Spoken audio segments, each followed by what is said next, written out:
Hi guys, welcome back to This African Perspective. Thank you for stopping by. This is actually part 3 of the video that I've made previously. I've made part 1 and part 2 about sending money back home to Africa and to other countries like Mexico, Jamaica, all the people in the Caribbean. So most times when immigrants actually go to the Western world, sometimes like you all already know, they send money back home to help like assist their family, just maybe if they have like a better job and they're doing well where they are.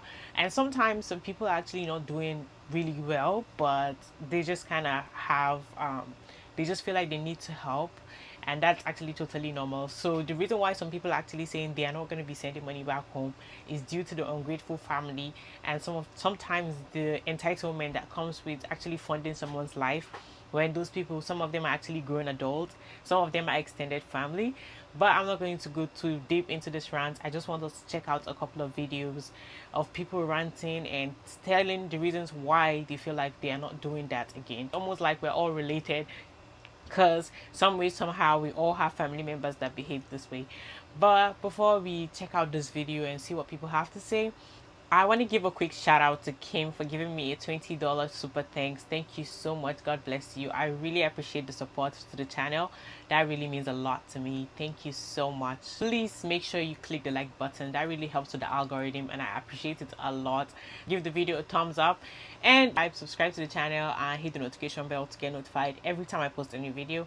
Let's get right into it. Am I the only one that gets guilt-tripped into sending money to family in Turkey? I'm not talking about essential things. It'll be like new curtains, yani tül perde. Yatak, taşak, döşek, taşak. I don't know what you call it in Turkish. Kızım, pansiyon çok yüksek. Burada paranızın çok değeri var. Kaçırma. Ya anneannem, şu an benim yeni bir yatak ihtiyacım yok. Nasılsa buradayım. Kim yatacak yatağı orada, bomboş yatağı Türkiye'de?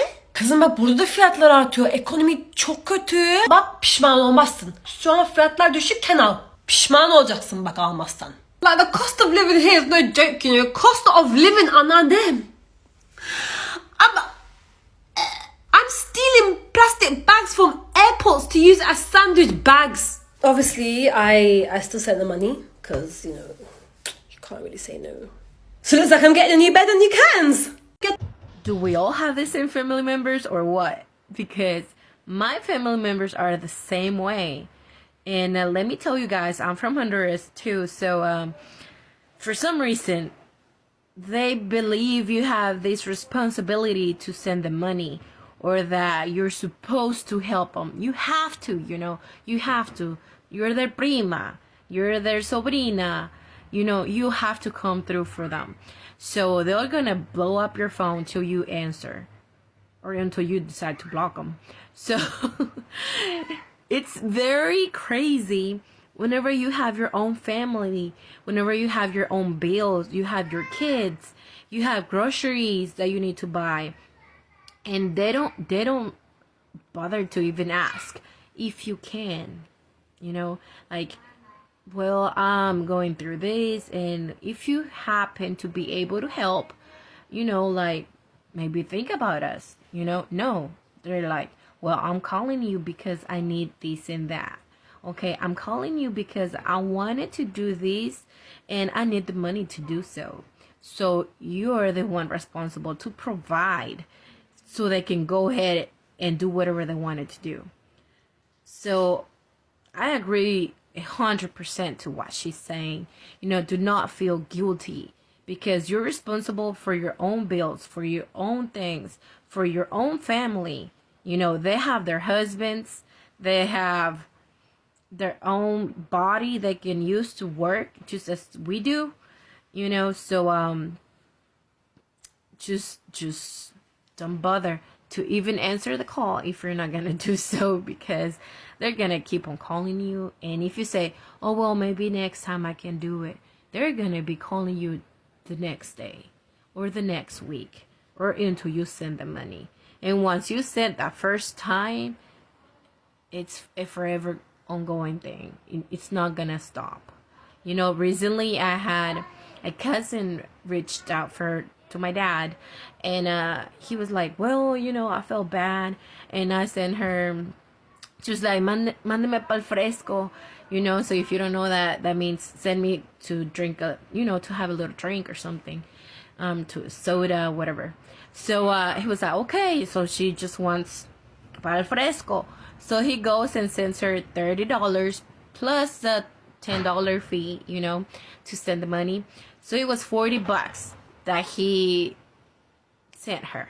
So my dad proceeds to call her and says, hey, Sobrina, you know, like I sent you the money. This is you know, the code and everything. And then she goes, oh, thank you, Tio. How much did you send me? And then my dad is like, oh, I sent you $30. She said, oh, solo $30. And then my dad was like, look, hija, I felt so bad. And I was like, solo $30. Like, those $30 I could have used for something else. You know, it was $40 in total. Those $40 he could have used for his gas in a week to go and transport to his job. You know, but they don't think about that. No, you have the responsibility to them. You're the family member in the US. You're supposed to carry them through. You're supposed to be their salvation vest. I don't know. So what do you guys think? Have any of your family members done that to you guys? Where are you guys from? Salvador or Guatemala? Are we all the same? Or what's going on? Listen, Mama. Listen, you know what day it is today. You are very late. I have to send the bill tomorrow. It's the 1st. Today is the 30th. I already collected $20 from your brothers. 10 from Abdi and 10 from Ahmed. I need you to give me $300 today. So I send the money tomorrow. That's a lot of money for who? No, you have big family. Your aunties, your uncles, your great-grandparents, their kids and their kids' kids. $300 for what? You have to be for real, Mama. I'm not going to send money to those people. They live in villas, 8-bedroom houses, and they have 2 maids. I need my money. Us, don't say that. Don't speak about charity. You just give, don't talk, okay? It's good for you. It protects you from all types of evil eye and helps your cousins back home. Shh. Don't talk, just give me money. To tell you, Hoya, I've already spent my money. Like, I only have my Starbucks money left, and I put it in a card, so I'm sorry. Your choice, heaven over Starbucks, good for you. Good for you. Don't talk to me I don't want to talk to you ever again. I don't. Leave alone. So I say it's valid for some people who actually explained and said, like, back in the day, like a few years ago, things were actually better, like in most of these Western countries, and sometimes like there were a lot of immigrants who actually work and still like they were able to make a lot of money and they could send money back home. But right now, people do not understand that like it is a lot of people are suffering and actually the economy is not the same. So there's really a lot of challenges when it comes to you taking care of yourself before you can extend that care to taking care of other people. And I do not see anything wrong with helping people. Like I've said this before, the only problem where I understand these people is them talking about the ungrateful ones. And to be honest, sometimes, like, regardless of how grateful people are, I say this all the time, they are mostly grateful in the beginning when you do something for them, but then when you consistently do it for them, before you know it, there's entitlement, and then they'll stop seeing you as a person, and the only thing you are to them is really just a money making machine. And I think that is where they actually get lost, and that is what is really wrong. Sometimes you don't even realize you're doing that. Like when you get to that stage where you're not really looking at somebody who's always like there for you, they are helping you financially, maybe unconsciously they get to the stage where they stop seeing you as a person. And even when like you're down and out, all they still want to ask you for is that money. You are the kind of person that find yourself in that situation where you kind of take advantage or you take people for granted. You just need to learn to, check yourself. And sometimes I think if you have those type of people in your family, you just need to give them like punishment.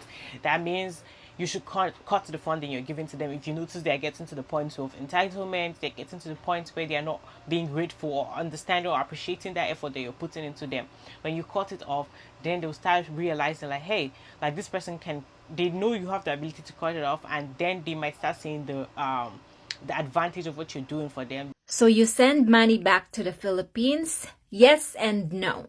No, I don't send back money to the Philippines because a long time ago, I used to send money all the time to my family. I used to send money or spoil my families in the Philippines because I didn't want them to experience the things I've experienced in the past. Before, they used to take advantage of me, guilt trip me, manipulate me so that I can give money. And of course, I feel guilty because being here in Canada, it makes me feel like at least my life is better here compared to my families in the Philippines. So whenever they make me feel guilty or whenever they lie to me about, oh, we need this because this and that, I used to send money right away. But I didn't know that they found their way to get to me so that I will give money right away. And for many years, I have been spoiling them, sending their money, believe to all their lies because I don't want to think that they're bad because at the end of the day, they're my family. They always made me feel like I'm lucky to be here and they're unfortunate, therefore I should be helping them financially and everything. So one day they did something that they broke my heart, they stabbed my heart, and I cried so hard. And finally I decided enough is enough. I'm not gonna continue helping you anymore. And since then, I have not sent any money to them at all. And I don't have any guilt or remorse towards them just because they're my family. A lot of Filipino people often get manipulated by their families in the Philippines. Oh, if you don't give, you're not a good person, you're not a good son, or you're not a good daughter, so therefore you should be sending money. And of course, if you're the one who's making money and your families in the Philippines are not making money, so it does make you feel guilty. But I believe that there should be a limit or boundaries towards your family. Sometimes in the Philippines, a lot of families don't always appreciate you when you send money because they think, oh, you have a lot of money, you're making a lot of money because you're in abroad, so you should be giving money. And a lot of Filipinos don't know how to set boundaries or respect themselves or value themselves because most of the time they don't know who they are. And that's the reason why a lot of Filipinos, I know, they work 2-3 jobs just to help and support their families in the Philippines. But for me, I don't do that anymore. I used to work many jobs, but I realized, why would I want to do that? Why would I want to work so hard for the sake of lazy families? No, thank you. And do I still send money to the Philippines? The answer is yes. But I don't send money like many Filipinos do. Sometimes I send money to the Philippines to someone who's not even my relative. I send money to that person because I know that that person never even asked me money or even demand me money. And most of all, that person respected me and appreciated me. One thing that really shocks me is when I hear children of immigrants insisting that they're never going to send money back home and they're never going to be like their parents. I see it a lot in these little So homegirl basically, I would have stitched her, but she had her comments turned off, duet, stitches all turned off. So this is my opinion on what she's saying.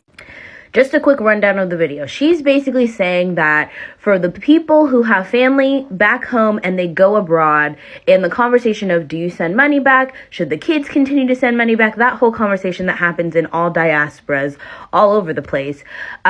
She basically is saying that you should send money back because a lot of people who have the ability to go abroad wouldn't be able to go abroad had they not had the love and support from their family back home.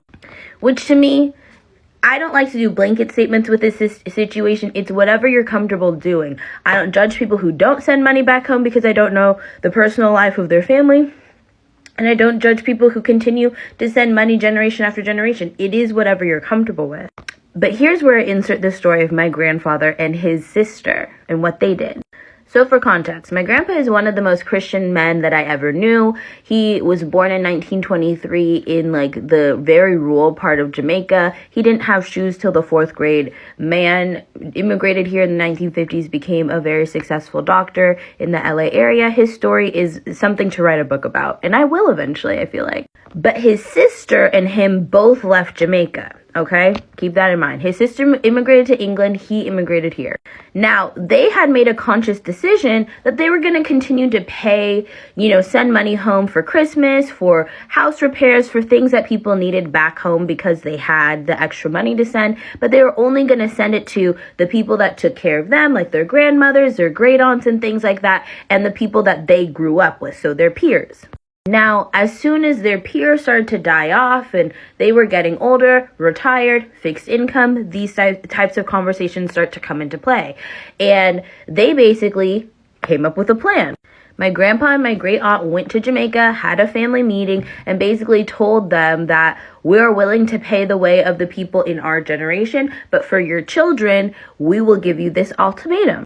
So they called a meeting with all their family in Jamaica, and basically were like, for the kids of the people that we've been sending money to, here are your two options. One, you take the money for us to pay for your higher education, trade school, college, whatever, we'll fund it. Or, well, there wasn't really an or. It was like either you take the higher education tip to be able to make more money for your family in your future, or you don't get any money from us at all. The craziest thing is no one chose for them to pay for their education, and they were actually pissed at my grandpa and his sister for not letting them play in their pockets like their parents did, child. A mess. Okay, I don't know if y'all are on African Twitter, but I am. And honestly, this doesn't just apply to Africans, but I'm speaking Africans, because that's what I am. I remember a little bit ago, there was this discourse going on, people saying, like, they don't know if when they get grown, they're going to send money back home. Which at first, I was like, no, like, I totally get that. You know, especially seeing your parents complain about people taking advantage and people just, like, abusing that shit. It's like, I get it. Like, I can understand why people wouldn't want to send money back home, but let me explain why now. It kind of gives me the heebie-jeebies just a little bit. Firstly, I feel like regardless of how hard we may have it in America, it's 500 times worse back home. The main issue I was really seeing was people, you know, taking advantage, but literally just established boundaries. I feel like that's what a lot of our parents did not do. They didn't establish boundaries. Tell them, yo, I don't got it right now, but when I got you, I got you. And that's that. That solves that problem. Another thing, so many of us are going into STEM. You're gonna be good. Thank God that you're gonna be good. Yes, bills are not cheap, but you're not gonna be, like, struggling. Secondly, I just feel like as an African, whether you're North, South, West, East African, community is such a huge part in all of our culture. You mean to tell me the same family members that welcome you with open arms when you take your little summer, winter vacay, the same ones that be cooking hella food for you, serving you bisap and chebujin, you're gonna just ghost them when they need you? No, that's weird. Y'all might be mad at me when I say this, but nigga like me, I never care. A lot of y'all just like being African for the sole fact that you can say, I am African. In your head, it's just jollof, Afrobeats, and vibes. No thoughts. I don't know. That's really all I gotta say on that. Just say alhamdulillah that you're the person giving money rather than the person asking for it, because nobody wants to be in that situation. Some of these people are people that you have never seen in your life. I'm telling you, relatives that are extended to you, they will call you, they will hit you up on Facebook, search for your name, and find they know you've left already because maybe your family is bragging and saying that you left, you went abroad, and then I know some of them are close relatives to you. You send them money because they were there for you. They are your siblings. But I'm talking about those people that are your cousins that you'd never seen them in your life, and you will never see them in your life. There's a difference. You will never see them in your life. You possibly have never seen them before. You have really no much business with them. Why are you wasting your sweat when you could actually be investing that into yourself? Except if you feel like, I feel like if you're doing normal alms, you want to be a giver, that is good. God blesses people who are givers. That's absolutely not bad to be doing giving. But a situation where people are guilt tripping you, insulting you, calling you names, or forcing you to actually go beyond your means to provide for them, making you feel like they are entitled to you doing that for them, that is where there's a problem.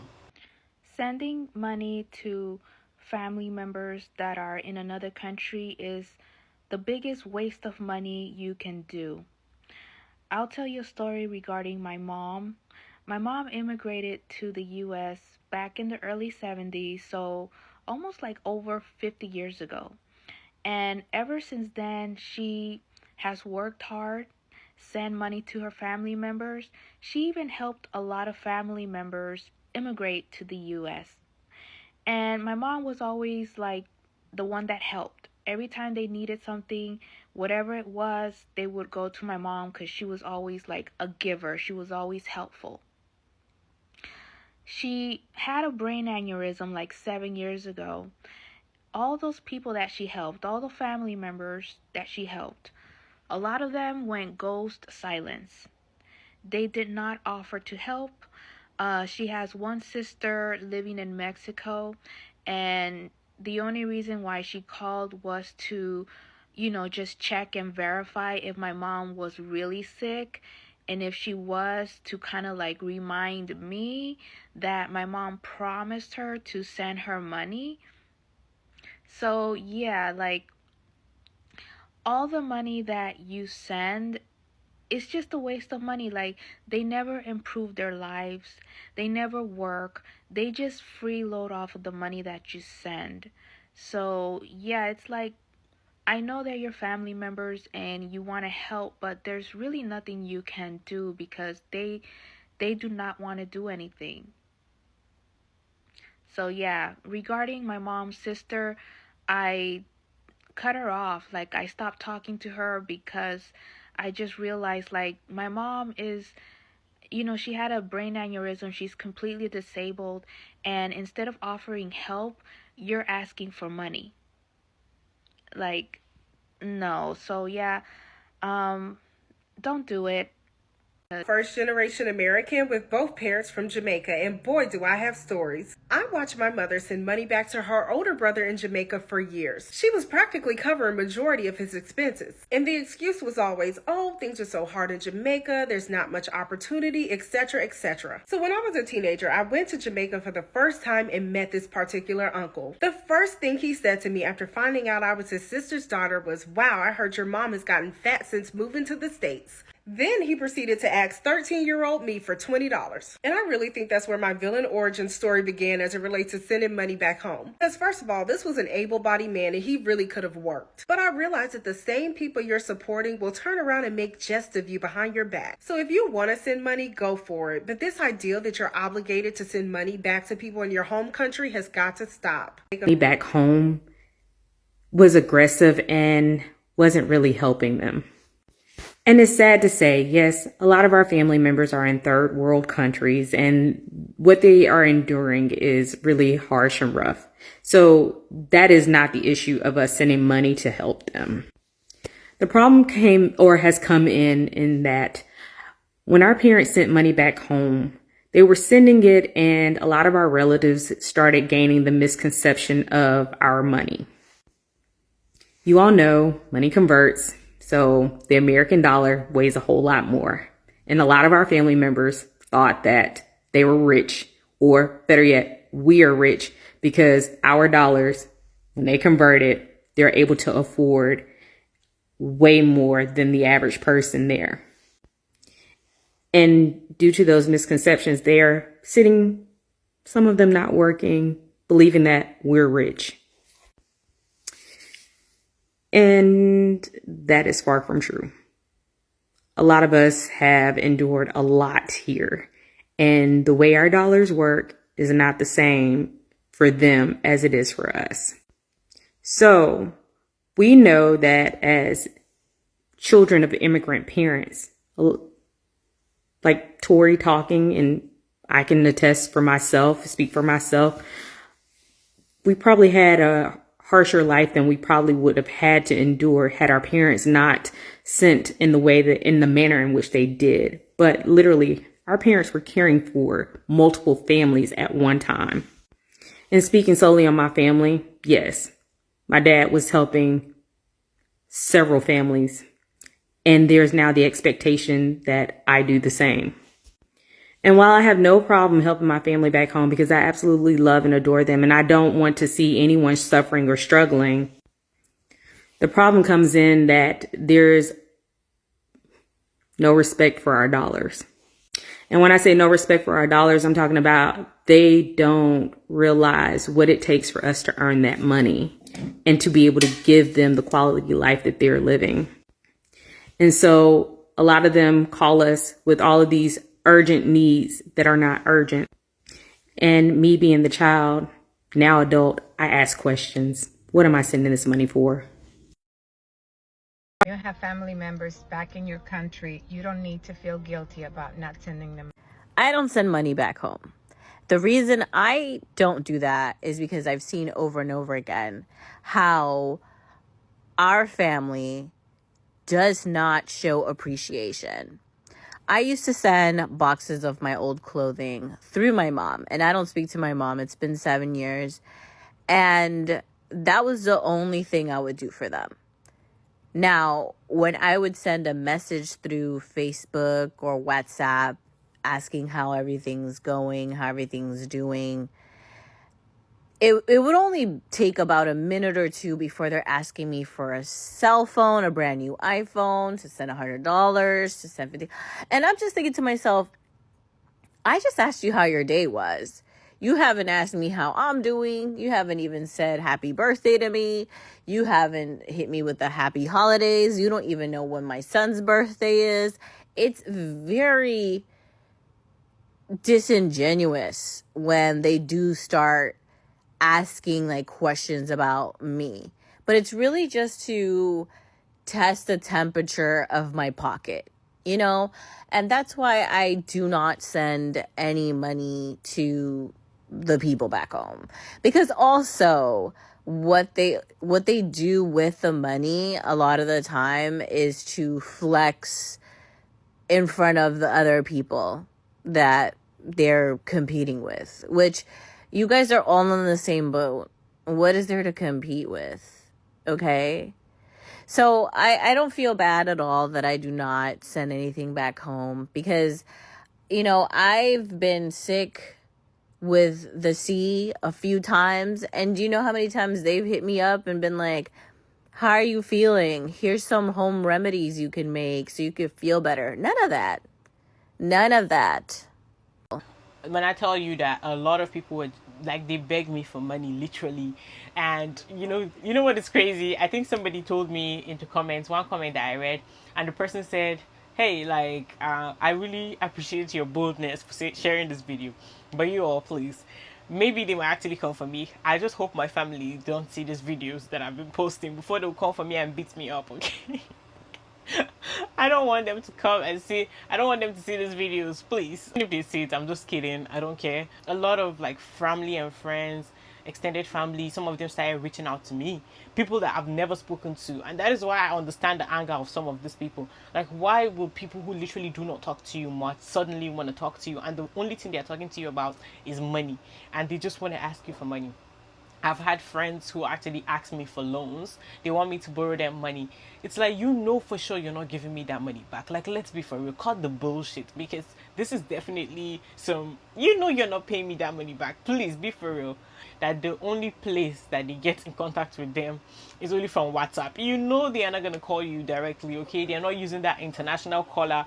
So the boundary you could set, the way you can actually cut that begging or that request that you are receiving might just be through WhatsApp. I tell you, you just cut WhatsApp off, you're good.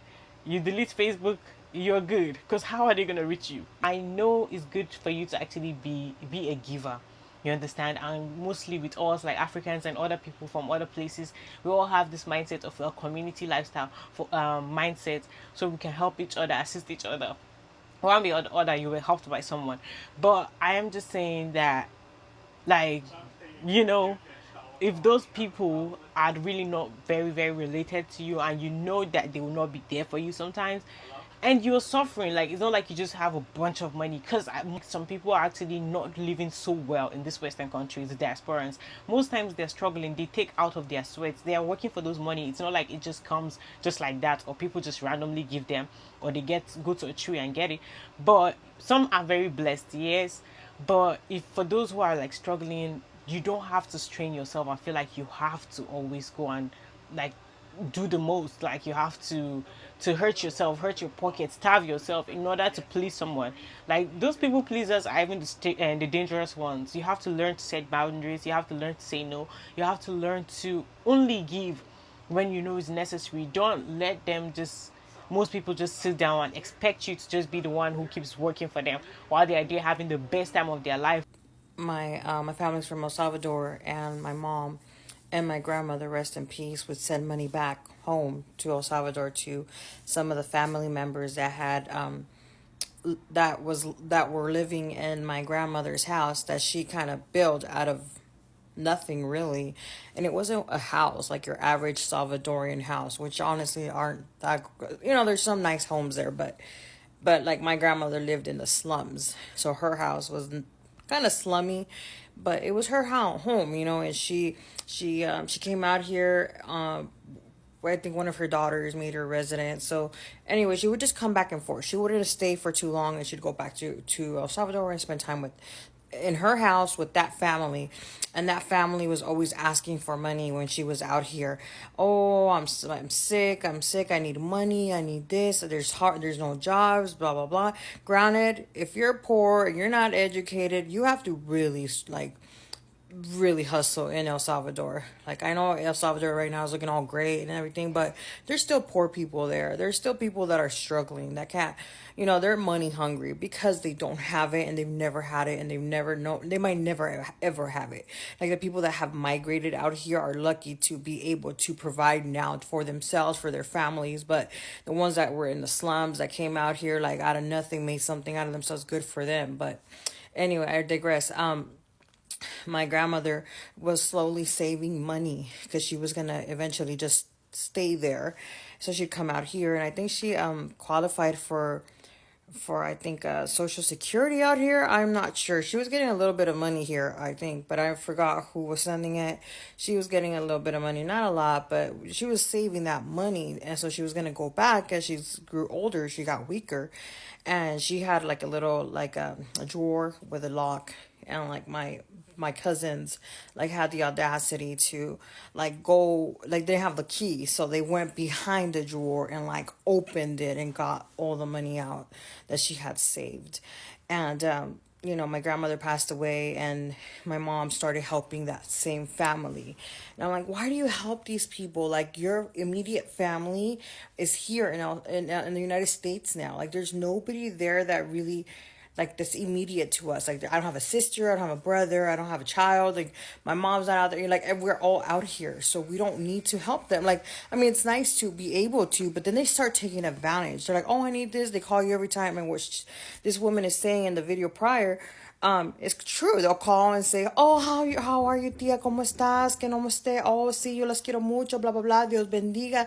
Que Dios la bendiga, blah, blah, blah. Necesito dinero, and just send me money, and blah. Not even a call after. They disappear, or they say, let me borrow, and then they just disappear and block my mom. And I'm just like, Mom, why do you let these people take advantage of you? And another thing, I had a grandfather that my mom was helping because he was old, and she wanted to do that. She's like, oh, I'm going to help this old man because he was the first person who ever bought me shoes. Can you believe that? This is in the 60s. Like, she never had a pair of shoes, and my grandfather bought her first pair of shoes.